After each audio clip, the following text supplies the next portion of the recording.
करीब करीब वहां नहीं मौजूद थे और सिर्फ 2 ही लोगों को इसलिए शपथ दिलाई गई क्योंकि अभी भी खाता बंटवारे को लेकर के बहुत कुछ क्लियर नहीं हुआ है। सिर्फ और सिर्फ आज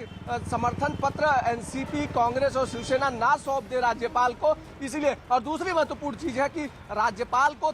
2 से 3 दिनों के लिए बाहर जाना था, जैसा राज्यपाल समिट एक हो रहा है, लेकिन राज्यपाल ने उसमें जाने का फैसला नहीं किया है, यानी नहीं किया, यानी ये साफ है कि राज्यपाल को भी इस मामले में कहीं न कहीं सियासी समीकरण समझ में आ रहे थे। राज्यपाल कल राजभवन से जिस तरीके से देर शाम बात हुई थी, उन्होंने साफ कहा कि राज्यपाल जहां जाने वाले थे वहां पर नहीं जा रहे हैं, यानी राज्यपाल यहां पर 2 से 3 दिनों के लिए अपना सारा छुट्टी या आगे का फॉरवर्ड प्लान कैंसिल करके राजभवन में मौजूद रहे,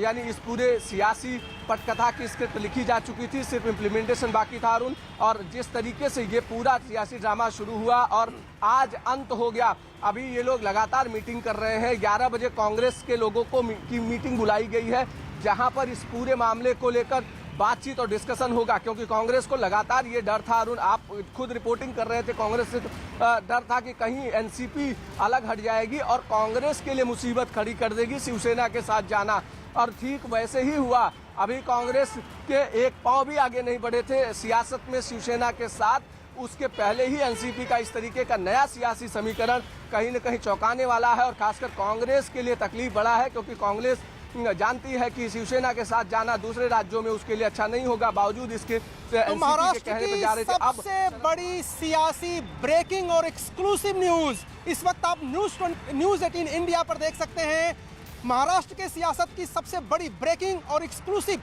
न्यूज दी है अभिषेक पांडे ने। 2 बातें स्पष्ट कही उन्होंने। पहली बात यह कि शरद पवार की पार्टी एनसीपी के 25 विधायक बागी हो गए हैं। जी हां, 25 विधायक भतीजे अजीत पवार के साथ चले गए हैं, यानी एनसीपी में बड़ी टूट हुई है।